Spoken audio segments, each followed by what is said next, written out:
شريك له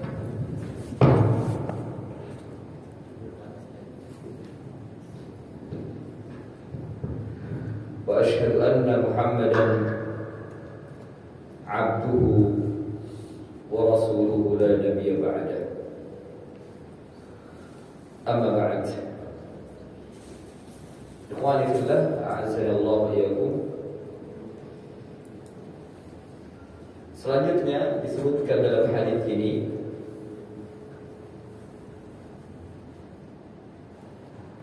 Nabi sallallahu alaihi wasallam bersabda, "Nahana an khawatimi aw an takhattum bidzahab." Ini larangan yang pertama. Kalau tadi sudah perintah sampai 7 perintah, yaitu sampai ifsya'us salam, menebarkan salam. Hanya saja menebarkan salam ini ada yang memulai dan menjawab. Ini berbeda hukumnya antara memulai salam dengan menjawab salam. Memulai salam hukumnya sunnah,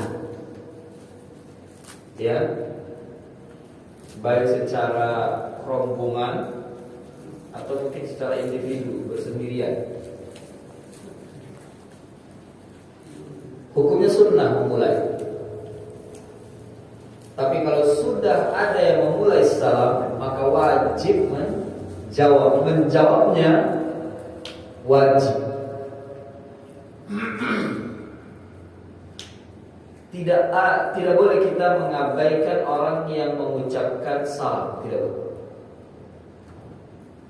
Ada orang mengucapkan assalamualaikum, jawab, wajib jawab waalaikumsalam. Waalaikumsalam warahmatullahi, itu lebih baik. Atau waalaikumsalam warahmatullahi wabarakatuh, itu lebih baik lagi. Ya, meskipun dia hanya mengatakan assalamualaikum, tapi wajib menjawab, wajib. Ya, menjawab itu wajib. Ini bentuk dari ifsya'u as-salam, menebarkan salam. Jadi tidak boleh mengabaikan orang mengucapkan salam. Kemudian nahana an khawatimi aw takhattum bidzahab. Nabi melarang kami untuk atau dari cincin atau menggunakan cincin bintang yang terbuat dari emas. Ya, yang terbuat dari emas. Maka cincin selain emas itu boleh. Cincin selain emas itu boleh. Seperti cincin dari perak boleh. Karena selain emas.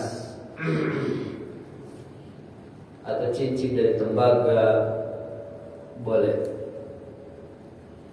Dikiaskan dengan ini jam tangan. Ya, jam tangan.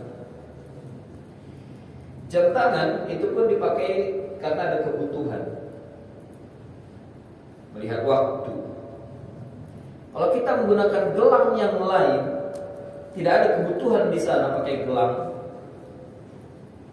Ya, gelang perak mungkin. Cuma pakai gelang aja, sisam pakai gelang. Nggak ada gunanya cuma pakai gelang. Maka sebaiknya jangan. Ya, sebaiknya jangan. Kecuali kalau mungkin pakai gelang di sini ada kebutuhan. Ada kebutuhan seperti biasa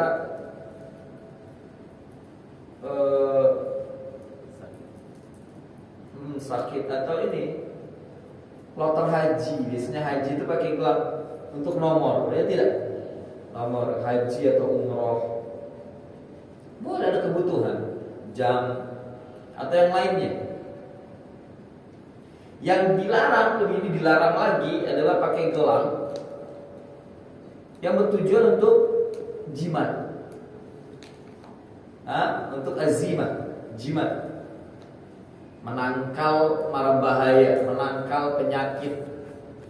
Dia berkeyakinan gelang ini bisa menangkal penyakit, bisa menjaga dirinya dari mara bahaya. Ada syirik. Maka ini kesyirikan. Fala yajuz. Tidak boleh. Haram. Atau mungkin cincin lah, bukan gelang, tapi cincin ada cincin, tapi digunakan, dia menggunakan di dalamnya ada batu umpama yang dia yakini batu ini bisa memberikan manfaat dan mudarat, bisa mendatangkan manfaat dan mudarat. Dengan batu cincin dia berkeyakinan akan terjaga hidupnya. Ada syirik. Ini kesyirikan, sama seperti penyembah batu, hanya saja batunya di tangan. Batu. Nah, sekarang kan beredar batu cincin. Apa namanya? Oh, gede sekali sini. Apa cincin apa? Bacan apa mata apa? Ya Allah. Dia berkeyakinan bahwa ini bisa mendatangkan rizki. Oh, itu syirik, ya, menyembah batu. Jadi tidak boleh menggunakan cincin terbuat dari emas. Nabi menggunakan cincin terbuat dari perak, tapi Nabi ada kebutuhan. Kalau seandainya tidak ada kebutuhan, Nabi tidak menggunakannya. Karena kebutuhan apa? Stempel, untuk jadi stempel, bikin cap di. Kalau seandainya beliau mengirim surat ke raja-raja atau pembesar-pembesar negeri, karena ternyata stempel itu sudah berlaku untuk menunjukkan identitas pengirim surat, ya, identitas pengirim surat. Tanpa stempel maka surat itu ilegal, tidak ada, tidak dikatakan resmi dan tidak ada pengirimnya, non-name. Jadi stempel sudah ada sejak zaman Nabi, sampai sekarang juga berlaku. Kalau nggak ada stempelnya nggak sah ini surat.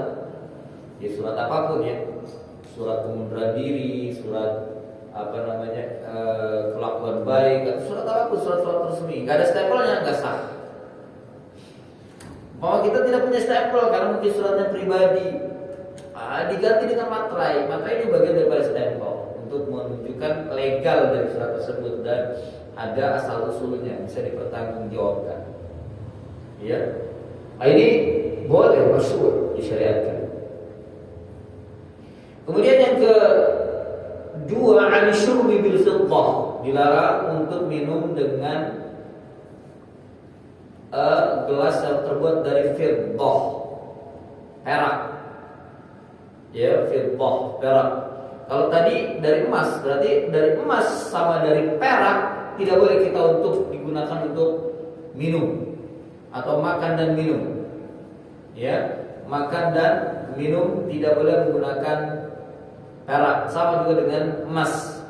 Emas dan perak tidak boleh digunakan sebagai bahan pembuat al-ina, bejana-bejana untuk makan dan minum. Tapi ini tidak batasnya hanya makan dan minum. Sebagian ulama tidak boleh juga memasak menggunakan wajan yang terbuat dari perak atau emas. Wajan atau mungkin wadah sayur atau wadah nasi, wadah makanan, ya apapun, wadah kue yang terbuat dari emas dan perak. Kemudian yang ketiga, adil mayathir. Ya, al-mayathir tidak boleh atau dilarang dari al-mayathir. Mayathir di sini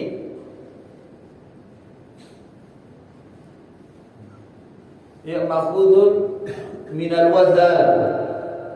Ya, ma'khudun minal wazar, diambil dari kata al-wazar.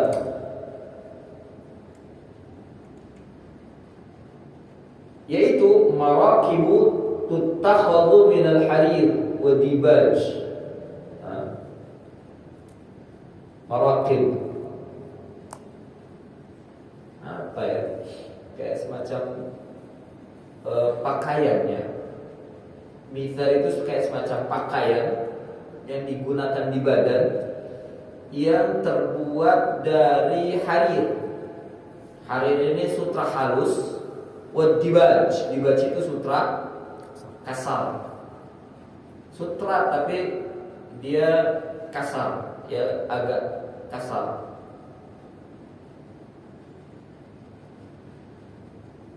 Nah, ini tidak boleh menggunakan pakaian yang terbuat dari sutra maupun ya sutra halus maupun sutra kasar. Wa 'alil qassiyyi, ini qassi juga semua bagian daripada di antara fiat pakaian, ya. Dan ini qassi ini katanya pakaian orang Mesir, ya, qarya min Mesir, salah satu pakaian dari satu qarya desa yang ada di Mesir. Dilarangnya lagi-lagi karena terbuat dari sutra. Kembali ke awal tadi hadis, segala pakaian apapun bentuknya, dari manapun datangnya, tapi bahan penggunaannya atau bahan pembuatannya terbuat dari sutra, maka haram. Maka itu dikatakan haram.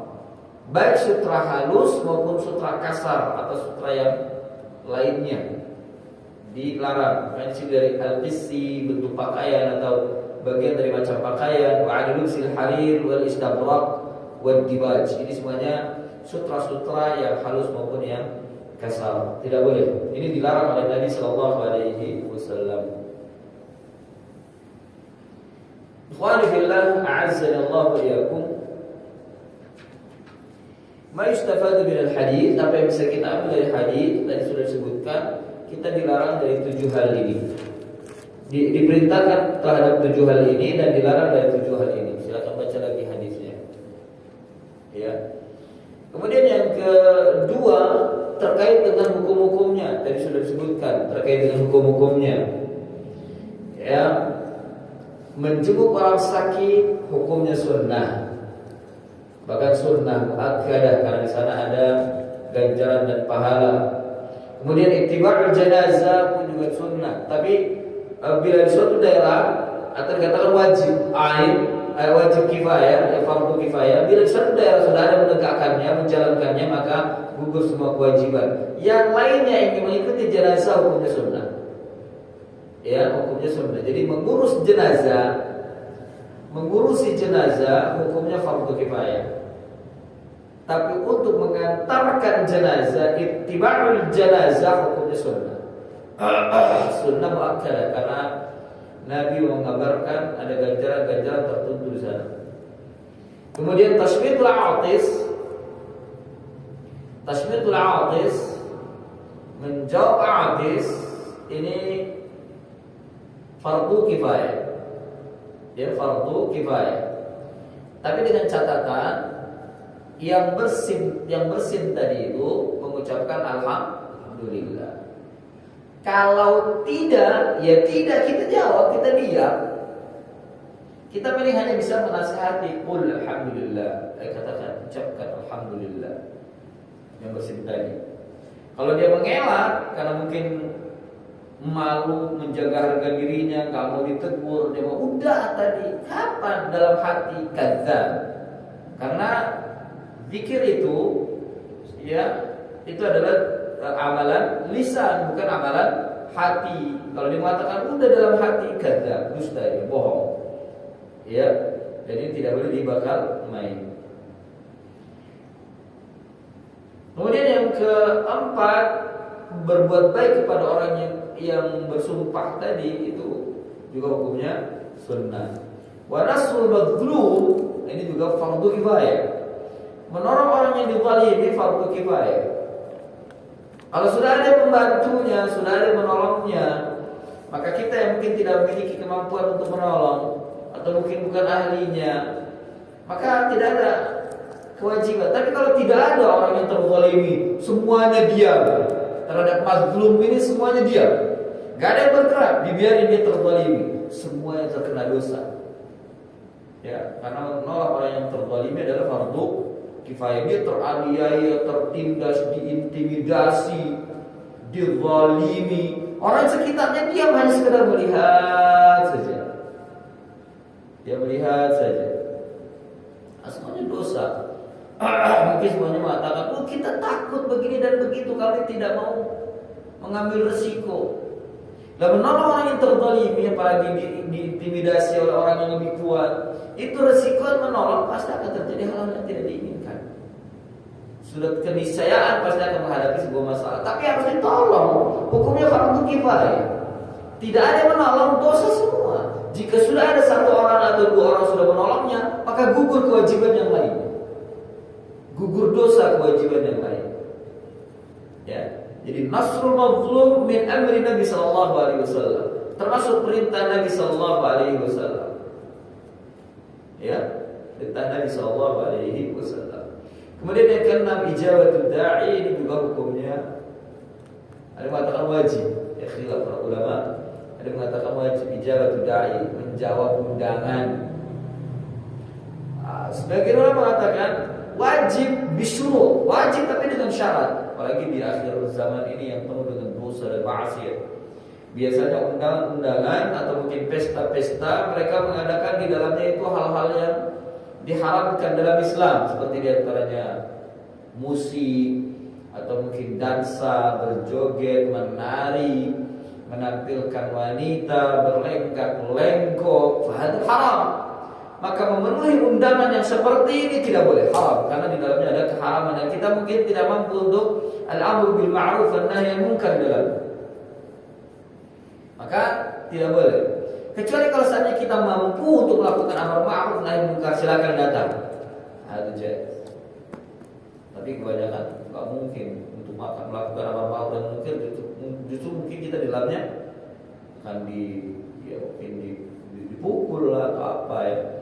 Karena apalagi kalau mereka katakan ini sudah budaya, ini sudah tradisi dan lain sebagainya, ya hadis kita susah. Maka menjawab undangan yang di dalamnya ada bentuk-bentuk atau mungkin amalan-amalan yang diharamkan dalam Islam, maka tidak boleh menjawab. Termasuk diantaranya undangan walimah, pesta walimah, atau undangan apa, mungkin undangan yang diundang pemerintah mungkin. Undangan rapat atau undangan ini, undangan itu, di dalamnya ada maksiat yang kita tidak mungkin untuk tidak bisa untuk melakukan amar ma'ruf nahi munkar, maka tidak boleh mendatanginya. Mendatangi undangan dengan catatan undangan tersebut syar'i dan tidak ada di dalamnya kemaksiatan, ya kemaksiatan, maka wajib kita mendatangi undangan itu. Ya. Nah, tadi sudah disebutkan juga ifsya'us salam itu hukumnya untuk menjawab salam hukumnya sunnah, wajib, untuk memulai salam hukumnya sunnah. Nah, adapun larangan semuanya ini diharamkan dalam Islam. Tidak ada larangan-larangan sunnah, larangan wajib, gak ada. Semua larangan diharamkan. Ya, al-aslu fin nahi haram. Hukum asal dalam larangan adalah haram. Tidak bisa ini kecuali kalau ada dalil yang mengalihkan menjadi makruh, hukumnya menjadi makruh atau mubah. Kalau tidak ada dalil, maka hukum asal larangan adalah haram. Nah, ini diantara faedah yang bisa kita ambil dari hadis ini. Sebenarnya ada lagi satu hadis dari kitab libas, kita baca. Mudah-mudahan nanti pada pertemuan akan datang kita masuk pada kitab pembahasan kitab yang baru, yaitu kitab jihad. Hadis yang ke-397. Al-hadits as-sabi' wa 90 ba'da 300. Al-Imam atau musannif meletakkan hadis apa yang diriwayatkan oleh Bukhari dan Muslim datang dari sahabat Abdullah bin Umar ibn al-Khattab radhiyallahu anhuma. Musannif mengatakan an Ibnu Umar radhiyallahu anhuma anna Rasulullah sallallahu alaihi wasallam istana'a khatiman min dhahab fakana yaj'alu fassahu fi batini kaffihi idza labisa fasana'a an-nas mithla dhalika ثم إنه جلس على المنبر فنزعه فقال إني كنت ألبس هذا الخاتم وأجعل فصه من داخل فرمى به ثم قال والله لا ألبسه أبدا والله لا ألبسه أبدا.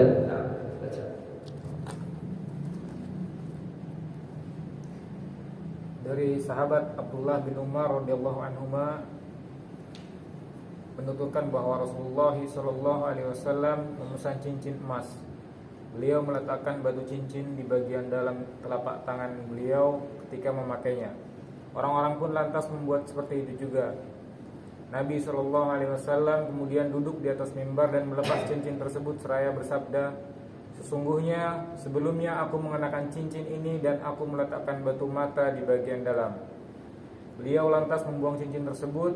Selanjutnya beliau bersabda, demi Allah, aku tidak akan memakainya lagi selama-lamanya. Orang-orang lantas juga membuang cincin mereka masing-masing. Dalam lafaz yang lain disebutkan Nabi SAW mengenakan cincin itu di bagian tangan kanannya. Nah, fanabadha an-nasu khawatimahum. Ketika Nabi membuang, maka manusia, yakni para sahabat yang lain membuang juga. Fanabadha an-nasu khawatimahum. Para manusia itu membuang cincin-cincin mereka. Wa fi lafdhin ja'alahu fi yadihi al-yumna. Pada lafaz yang lain Nabi memakainya di tangan yang kanan. Tangan kanan. Ya, tangan kanan. Pakai cincin, tapi matanya itu, mata cincinnya bukan ditaruh di atas, tapi bagian dalam, dibalik. Ya, dibalik. Hanya saja mungkin ini awal datang hadis di awal-awal baru pertama kali menggunakan cincin, memesan cincin karena mungkin kebutuhan. Dan dipesannya terbuat dari emas. Makanya sebagian ulama mengatakan hadis ini mansukh. Ya, mansukh, terhapus. Meskipun lafaznya dikeluarkan dalam sahih, namun hukumnya mansukh. Tidak boleh lagi karena datang hadis-hadis yang lain yang mengharamkan menggunakan cincin emas. Maka ini mansukh. Ya, tidak berlaku lagi. Kecuali yang bisa kita ambil faedahnya adalah kaifiyat. Bagaimana cara Nabi menggunakan cincin? Pertama di tangan kanan, yang kedua matanya dibalik di bawah, di dalam bukan di atas. Kalau kita kan di atas, ya kan? Di sini. Nabi di dalam di bagian ini, fayaj'alu fassahu fi batini kaffihi idza bisa. Maka beliau menjadikan matanya berada di dalam bagian batin, jadi bagian dalam tangannya, ya, bagian telapak tangannya. Kalau beliau menggunakan, jadi mata cincinnya itu bagian dalam, bukan di atas. Kalau kita kan mata cincinnya di atas, ya, disalahin kalau pakai di sini. Mata cincin macam dalam, bagaimana bisa dilihat? Nabi bagian dalam, ya. Kemudian yang kedua di antara faedah dari hadis ini, lihat begitu ittiba'nya Nabi. Begitu ittiba'nya para sahabat Nabi SAW kepada beliau. Saat Nabi memesan cincin, semua sahabat besar, ikut-ikutan besar. Ya, ketika Nabi membuang, para sahabat juga ikut membuang. Luar biasa ittiba'nya sampai seperti itu. Ya, sampai seperti itu. Para sahabat ikut membuang. Dan tidak syak lagi Nabi menggunakannya atau makainya di tangan kanan, pasti para sahabat juga menggunakan di tangan kanan. Mungkin yang jadi permasalahan, boleh nggak digunakan di tangan kiri? Ya boleh, karena ini merupakan adatun Nabi, bukan satu ibadah, bukan satu ibadah. Ini sebuah kebiasaan yang netral, artinya yang biasa terjadi di kalangan manusia. Tidak ada pembatasan, pakai di kiri atau kanan boleh? Tidak. Ya di kiri juga boleh, pakai di kiri juga boleh. Enggak terlarang kita menggunakan di kiri, enggak apa-apa. Ya. Cuma Nabi pakainya di kanan itu saja.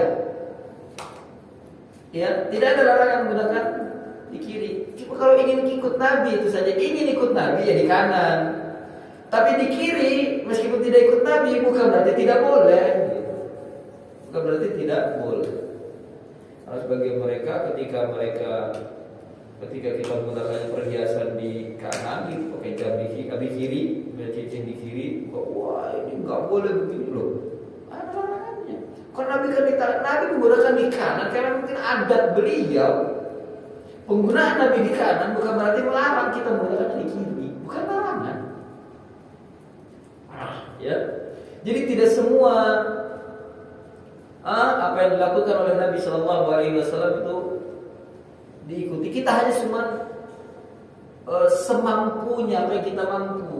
Dan adat kebiasaan kemanusiaan, adat kebiasaan manusia secara manusiawi, yang karena memang Nabi adalah manusia, bashar, innama ana basyarun, ya berbeda-beda keinginannya, apanya yang dilakukan oleh Nabi itu berbeda-beda, nggak sama dengan yang lain. Ya, nggak sama dengan yang lain. Bahkan kemampuan Nabi itu berbeda dengan manusia. Ya, kalau kita tidak mampu untuk mengikuti Nabi, lakukan semampunya. Kalau tidak, ya tidak dipaksa untuk mengikuti Nabi SAW. Karena fisik Nabi dengan fisik yang lainnya itu berbeda. Setiap manusia tidak ada yang sama. Ya, contoh nih tentang istri. Nabi 9. Kan kita tidak wajib. Bukan tidak wajib, memang nggak boleh 9 istrinya. Ya, sementara Nabi diperbolehkan oleh Allah. Ini kan nggak boleh kita mengikuti. Atau mungkin yang lain, ya, pakaian, dari sisi pakaian tidak harus sama. Ya, tidak harus sama. Pakai sendal, pakai apa, tidak sama. Ya, semuanya tidak. Kemudian rambut manusia berbeda-beda. Nabi sampai bisa ke pundak. Ada yang kalau seandainya dipanjangkan jadi kribo, ada. Pengen manjang yang ingin sama dengan Nabi supaya rambutnya panjang sepundak. Begitu dipanjangin, bukan turun malah kribo. Apa yang tadi boleh? Ya nggak boleh. Nggak harus untuk mengikuti Nabi. Karena ingin ikuti Nabi, maka rambutnya dilurusin, di rebonding jadi. Ini juga nggak benar. Ini takalluf yang seperti itu. Ya. Kemudian juga jenggot juga sama dengan jenggot. Nabi jenggot lebat. Ya, kita yang tidak diberikan kemampuan, yang tidak diberikan secara manusiawi oleh Allah, ya nggak perlu juga memaksakan untuk memanjangkan. Kemudian kita harus beli obat. Kemudian nggak harus, sesuai dengan kemampuan. Jadi tidak semua apa yang ada pada Nabi kita mampu untuk mengikuti. Jadi menggunakan perhiasan di tangan kiri, ya, sementara Nabi di tangan kanan. Artinya penggunaan Nabi menggunakan di tangan kanan bukan larangan ketika kita menggunakan perhiasan di tangan kiri, entah cincin atau jam, jadi boleh. Ya, tidak larangan, bukan larangan. Nah, sebagian mereka seperti itu. Nggak boleh kok di tangan kiri. Loh, mana dari penggunaan Nabi itu bukan larangan. Ya, bukan larangan. Yang dilarang justru kita nggak boleh menggunakan perhiasan yang terbuat dari emas. Nah, di sini disebutkan apa faedah dari hadis. Ma yustafadu minal hadis fihi dalilun ala istihbabit takhattum wa annahu min zinatin nabi sallallahu alaihi wasallam. Di dalamnya ada dalil disukai dengan takhattum, mesen cincin, dan itu bagian daripada perhiasan Nabi. Ya kalau kita nggak mampu, ya udah nggak apa-apa, nggak pakai cincin bukan berarti menyelisihi Nabi. Nggak pakai cincin, ya bukan berarti menyelisihi Nabi, bukan. Dan mengikuti Nabi, ittiba kepada Nabi tidak harus pada apa yang ada pada tubuhnya. Yang diikuti pada Nabi adalah bagaimana cara beribadah kepada Allah, itu yang harus diikuti. Ya. Atau apa yang ada pada tubuhnya yang Nabi mengucapkan, memerintahkan untuk mengikutinya. Ya. Yang ada pada tubuh. Seperti tadi Nabi tidak menggunakan emas, makanya kita tidak boleh menggunakan emas. Kemudian yang kedua, ayyaj'ala fassahu min qibali rahah liyaqbid alayhi fil mahal al-qadari. Menjadikan fassahu, yakni permata atau mata cincinnya, ya, berada di bagian dalam. Kemudian yaqbid, agar bisa menutup, digenggam ketika ada kemungkinan kotoran itu terkena. Karena cincin Nabi tertulis di dalamnya apa? Muhammadur Rasulullah. Ya kalau seandainya di atas terkena kotoran, itu beliau nggak bisa menggenggam. Nah, kalau di dalamnya dia kan bisa digenggam untuk menutupi terkena kotoran. Itu cerdiknya Nabi. Ya, kalau digenggam kan terkena kotoran. Makanya jadi masalah kita, nah cincin kita apa? Batu akik, umpama. Mau dimasukin ke dalam begini. Udah, kalau kamu pakai cincin dan juga gak suka, itu nggak masalah. Bukan berarti kita tidak mengikuti Nabi. Ya. Kemudian anna takhattum bi khatimidz dzahab kana mubahan lirijal awalan thumma nusikha. Ini dia. Wasannya menggunakan cincin dari emas itu konon dulu dibolehkan, ya, untuk laki-laki di awal pertama kali, karena Nabi menggunakan memesan cincin. Kemudian thumma nusikha, kemudian dihapus hukumnya untuk laki-laki, tapi untuk wanita boleh, karena ada hadis yang lain yang membolehkan. Kemudian yang keempat, tahrimu takhattum bi khatimid dzahab lirijal. Haramnya menggunakan cincin dari perak untuk laki-laki. Wa naza'a Nabi sallallahu alaihi wasallam al-khatim adh-dhahabi wa ramihi bihi wa qassamahu alla yalbisahu abadan. Dan beliau bersumpah untuk tidak menggunakannya selama-lamanya. Artinya ini menunjukkan keharaman Nabi sallallahu alaihi wasallam. Kemudian yang kelima, fadlus sahabah. Di dalamnya ada keutamaan sahabat. Apa itu? Sur'atu iqtida'ihim bin Nabi sallallahu alaihi wasallam. Cepatnya mereka mengikuti apa yang datang dari Nabi sallallahu alaihi wasallam. Itu sahabat, enggak ada perhitungan Nabi melakukan apa segera laksanakan. Enggak ada tanya, "Kenapa Nabi kok melakukan ini? Ini untuk apa Nabi?" Enggak ada. Ikuti. Bahkan lihat, buang cincin aja. Mereka enggak nanya, "Kenapa engkau membuang cincin?" Tidak. Nabi buang, dia buang tanpa banyak tanya. Cincinnya dilepas, kemudian dibuang, diikutin mereka. Nggak ada tanya, "Kenapa ya Rasulullah kamu buang cincinmu?" Nggak ada. Diikuti. Ya, diikuti tanpa ada basa-basi. Nah, ini betapa sahabat itu itibanya kepada Nabi Shallallahu Alaihi Wasallam begitu keras, ya. Begitu kerasnya dan begitu tasyadud itu ya keras, berkeras-keras saat berkeinginan mengikuti Nabi Sallallahu Alaihi Wasallam. Kemudian yang keenam, faedah dari hadis ini, an yakuna at-takhattum bil yadil yumna. Hendaknya menggunakan cincin dengan tangan kanan. Ya, di annal yamin likulli tayyibin, karena yamin tangan kanan itu untuk segala yang baik. Washimalu mu'addatun li mubasharatil asya' ghairil mustataba.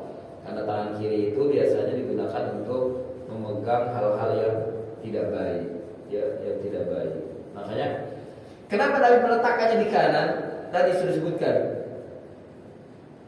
Karena di dalam cincin itu tertulis Muhammadur Rasulullah. Kalau digunakan tangan kiri, yang tangan kiri itu Nabi gunakan untuk istinja, ya menghina apa yang ada di dalam cincin itu.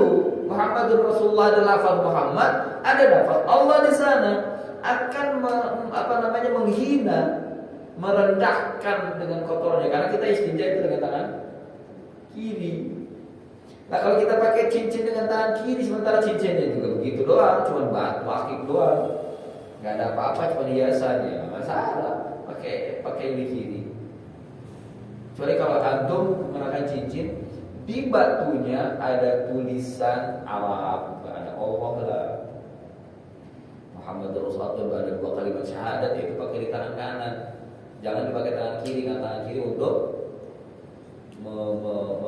membersihkan kotoran. Ya jangan. Karena itu ya untuk ikhtiarnya jangan menggunakan cincin yang ada tulisan atau apapun juga. Apalagi ada bahasa Arab, tulisan Arab, apalagi Allah dan Rasul. Kalau menggunakan cincin polos saja. Cincin nikah kalau ada boleh. Cincin nikah juga polos. Ya, nah.